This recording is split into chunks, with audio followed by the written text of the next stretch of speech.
Do prosseguimento à oxidação da glicose, a gente vai falar agora do ciclo de Krebs, que foi descrito por esse cidadão aqui, chamado Adolf Hans Krebs, ou Hans Adolf Krebs, enfim. Certo? Ele ganhou o Nobel, acho na década de 50, 60, por descrever isso daqui.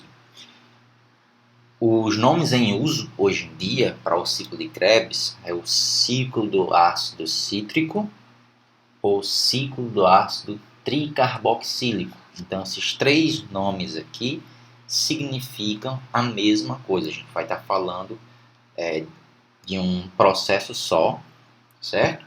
Que pode ser conhecido por algum desses três nomes. O ácido cítrico ou citrato é essa molécula aqui. Ela vai ter 6 carbonos. 1, 2, 3, 4, 5, 6. Bom, a gente vai ver como ela é produzida, como é que ela chega na história. E esse grupo químico é uma carboxila, como o citrato ou ácido cítrico. Tem 3 carboxilas. Um outro nome do ciclo é ciclo do ácido tricarboxílico, tá bom?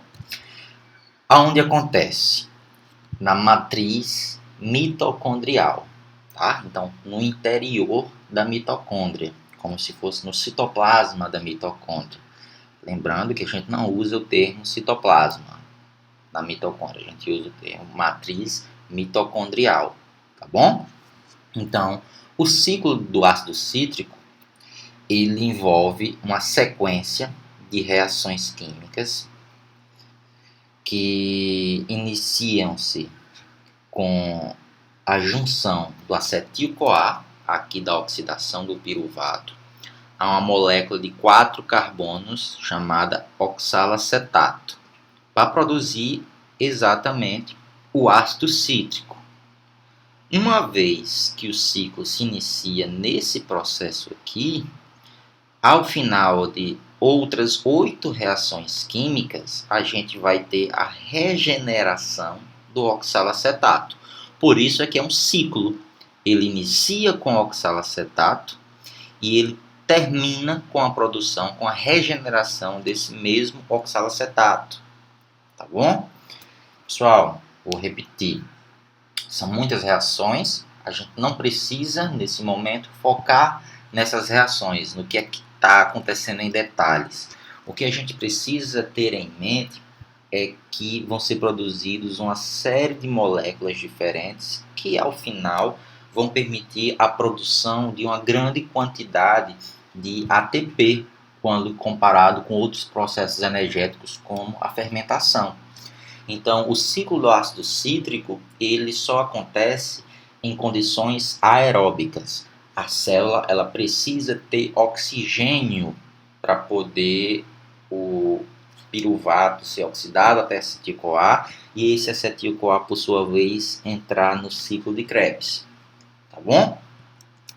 Então, aqui estão as 10 reações, as 9 reações que envolvem o ciclo de Krebs. E elas vão acontecer, tá certo? Elas vão se iniciar a partir da entrada do acetil-CoA junto com o oxalacetato para formar o citrato, que é o nosso ácido tricarboxílico, tá bom? 1, 2, 3, 4, 5, 6.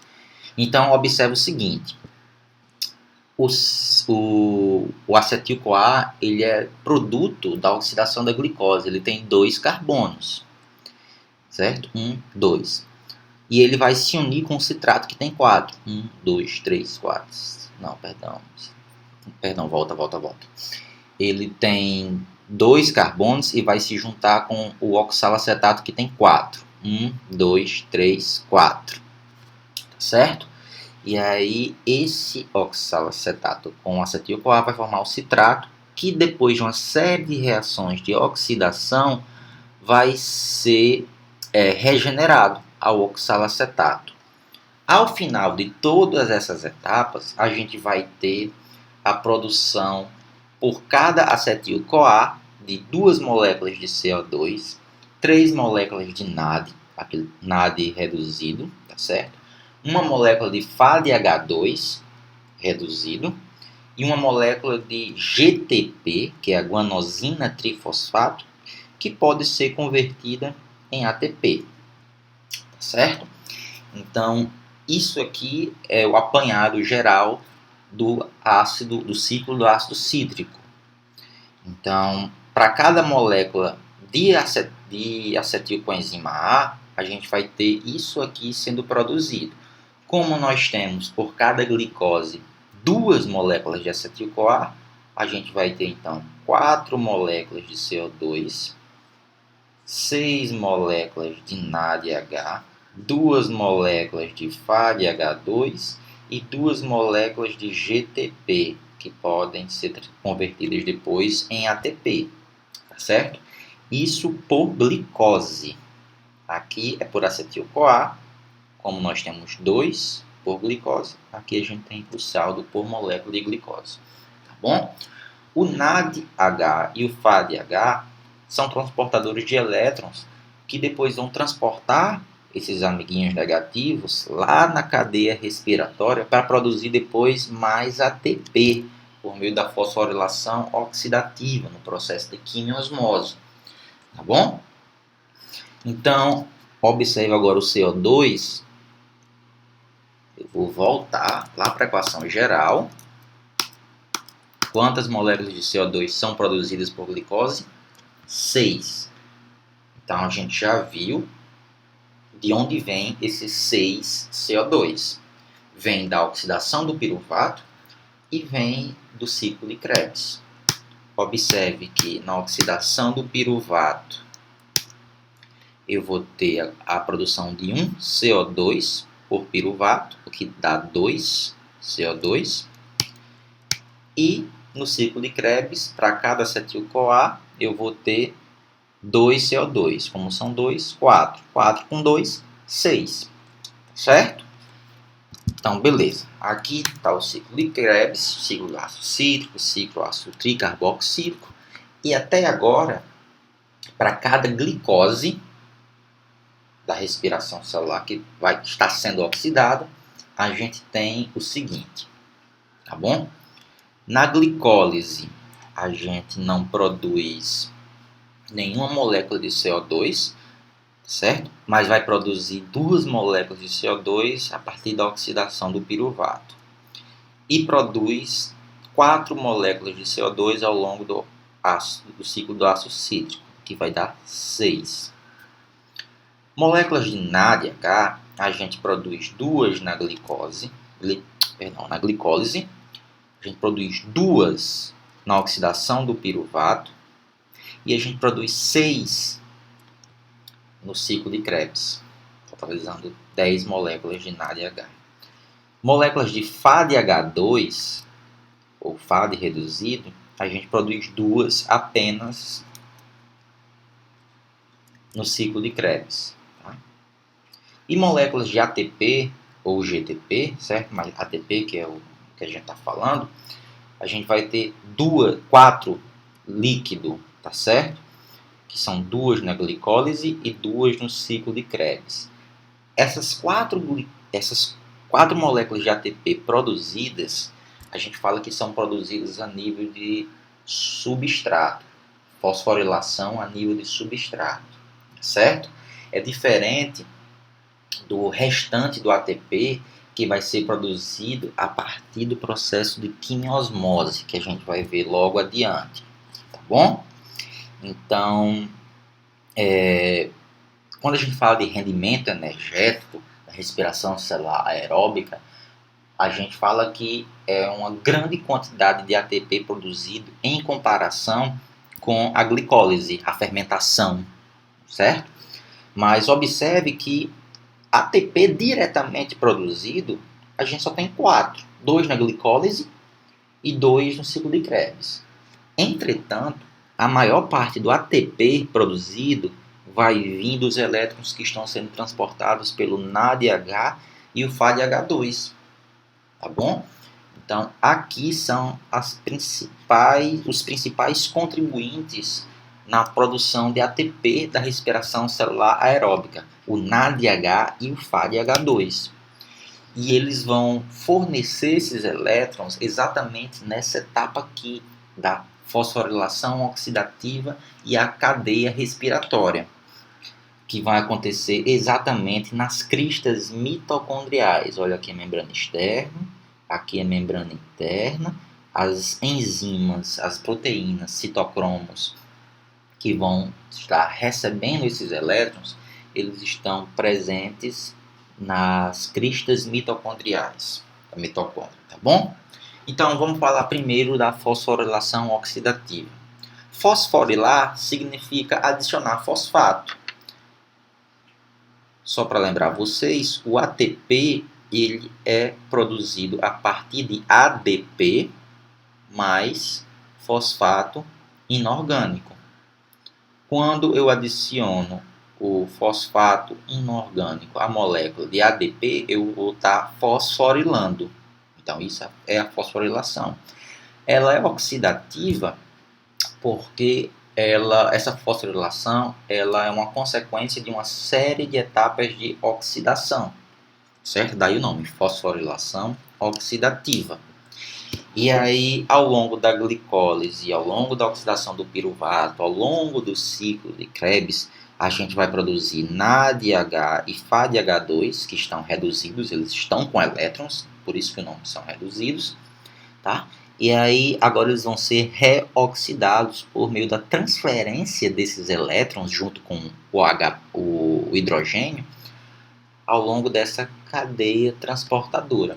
Existem várias proteínas nas cristas mitocondriais, na verdade são complexos de proteínas que vão estar recebendo esses elétrons doados, certo? Até um aceptor final, que é o oxigêniozinho que a gente tem lá nos reagentes da equação geral da respiração celular, tá? Então, à medida que esses elétrons eles vão sendo transferidos, eles vão perdendo energia até chegar ao oxigênio e no final a gente produzir água, tá bom? Então, o oxigênio é o que a gente chama de aceptor final, tá bom? Depois de todo mundo receber os elétrons, quem recebe por último é o oxigênio se convertendo em água. Galera, deixa eu vir aqui para a lousa. É o seguinte, eu estou falando de transportar elétrons. Na verdade, os elétrons eles são transportados junto com íons de hidrogênio. Átomos de hidrogênio, certo? Então aqui é o NADH reduzido. Quando ele se transforma em NAD+, ele vai perder esse hidrogêniozinho aqui, tá?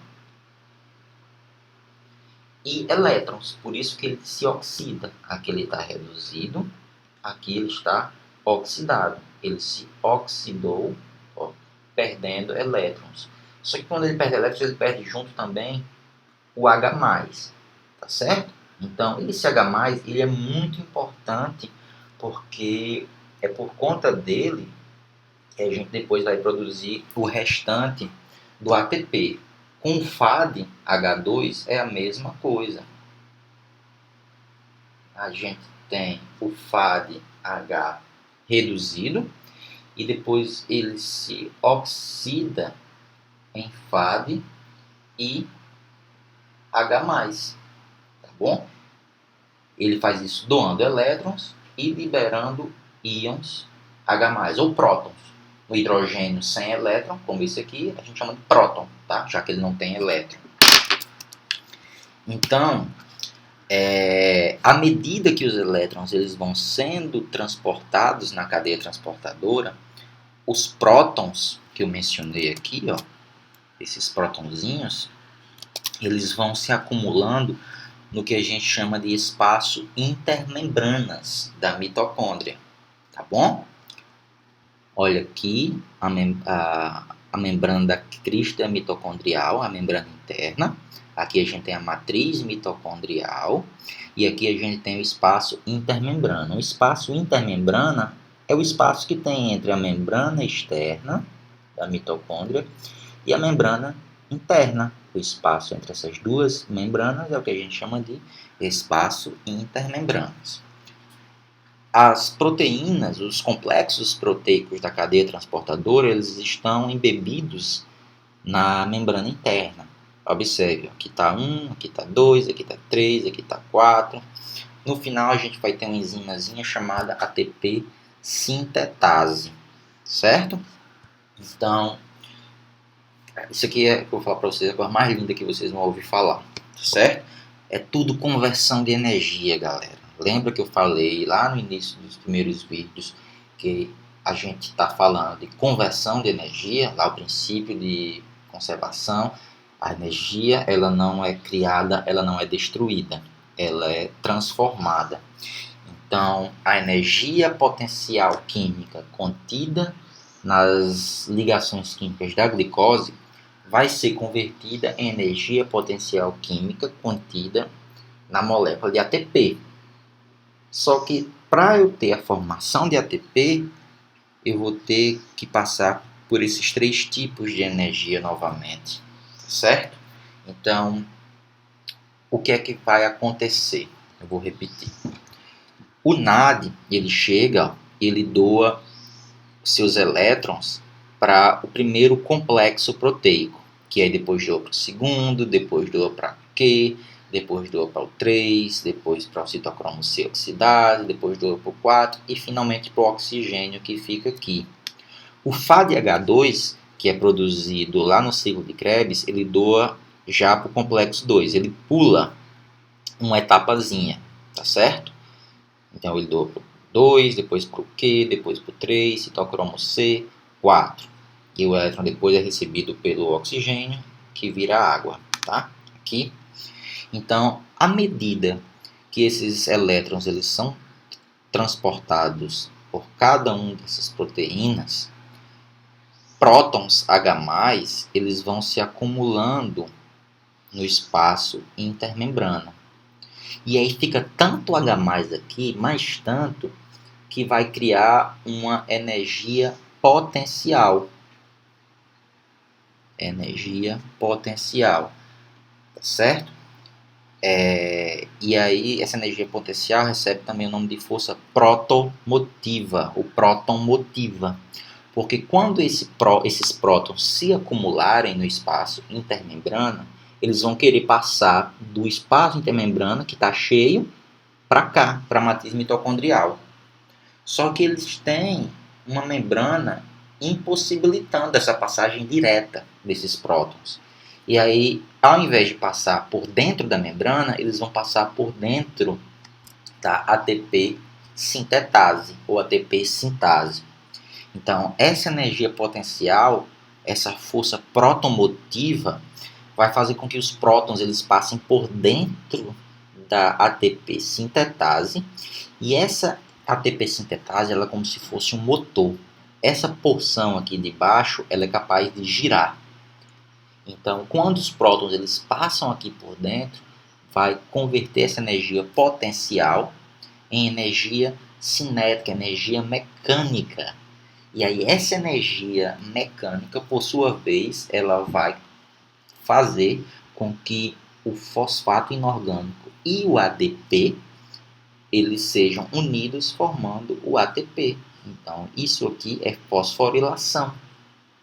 Estou produzindo ATP a partir da adição de fosfato inorgânico ao ADP. E isso acontece devido à rotação da ATP sintetase.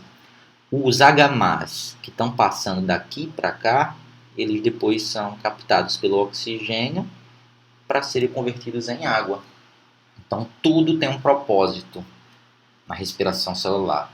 Cada íon, cada molécula, cada elemento, tá certo? Ele vai depois fazer parte de alguma outra coisa.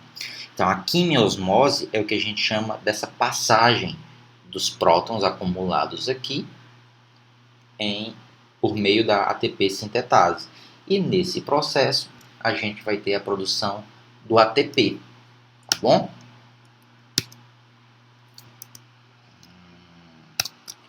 Olha aqui os prótons no espaço intermembrana. Aqui está a ATP sintetase. Galera, isso é o que acontece normalmente quando a gente tem o acúmulo de substâncias em um local. Elas vão querer passar por difusão. Só que os prótons eles vão ter que passar obrigatoriamente por dentro da ATP sintetase. E aí, quando eles passarem, eles vão essa enzima ela vai girar esse eixo, certo? Conversão de energia cinética depois em energia potencial química, a produção do ATP. Bom, isso aqui é fantástico, eu acho uma das coisas mais lindas da biologia, certo?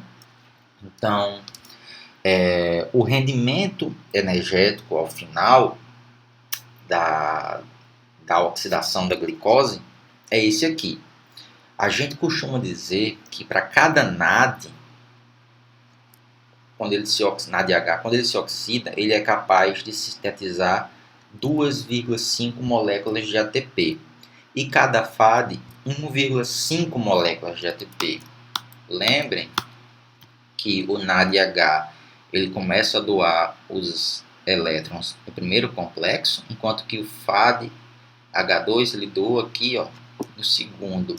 Então, por conta disso, o FAD H2 ele tem uma capacidade de gerar menos ATP do que o NADH, tá certo?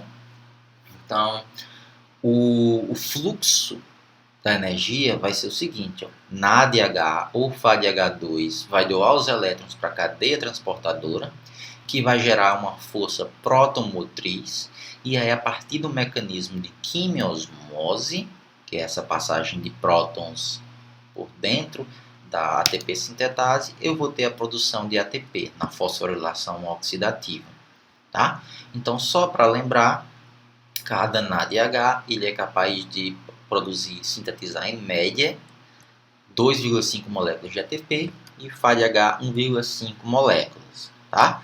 E aí por isso que é importante a gente contabilizar as moléculas de NAD e FAD produzidas ao longo da glicólise, oxidação do piruvato e ciclo do ácido cítrico, tá? Então, tá aqui o saldo do rendimento energético geral, tá? A gente tem 2 moléculas de ATP na glicólise, a gente tem esses transportadores de elétrons sendo produzidos ao longo das outras etapas. Só que lembra da entrada do piruvato na mitocôndria. Quando o piruvato ele entra, tá certo? Ele pode ter o cotransporte de 2 moléculas ou de NADH ou de FADH2. Tem 2 tipos diferentes do que a gente chama de lançadeiras de elétrons, tá certo? Na verdade, o piruvato ele não entra diretamente, digamos assim, na mitocôndria, mas ele é convertido em outro tipo de molécula. Enfim, por hora vocês não precisam saber disso não. Mas aí tem a entrada ou na forma de 2 moléculas de NADH ou 2 moléculas de FADH2. E aí por isso que a gente tem uma produção ou de 30 ou 32 moléculas de ATP. Tá certo? Se for na forma de 2 NADH, que o piruvato ele vai entrar, vão ser 32 moléculas de ATP no final. Se entrar na forma de FADH2, vão ser 30 moléculas de ATP, justamente porque existe essa diferença, tá? Pessoal, então a glicose ela é o principal monossacarídeo de oxidação na célula, tá certo? Que vai ser catabolizado para produzir ATP. Mas existem outros açúcares que podem ser oxidados até acetil-CoA, como a própria frutose, tá certo? E a gente pode obter acetil-CoA a partir da oxidação também de gorduras e de alguns aminoácidos. Então, quando a gente quer produzir energia e não tem glicose insuficiente na célula, a gente pode obter acetil-CoA para entrar no ciclo de Krebs a partir de outras moléculas orgânicas, como ácidos graxos, o glicerol de triglicerídeos e alguns tipos de aminoácido, tá bom? No final, a gente vai ter a produção de acetil-CoA, acetil-CoA, acetil-CoA, que se une ao oxalacetato, formando o ácido cítrico, e aí a gente vai ter aqui a produção de ATP por ciclo, tá? Na verdade, 1 ATP por ciclo, a gente vai ter a produção de NADH e a gente vai ter também a produção de FADH2, tá? Por ciclo de Krebs. E aí, no final, por meio da fosforilação oxidativa, a gente vai ter a produção de ATP. Então, outras moléculas orgânicas, elas podem também ser oxidadas até a produção de acetil-CoA, que por sua vez entra no ciclo do ácido cítrico, para serem depois, para a gente depois ter a produção de ATP na fosforilação oxidativa. Tá certo?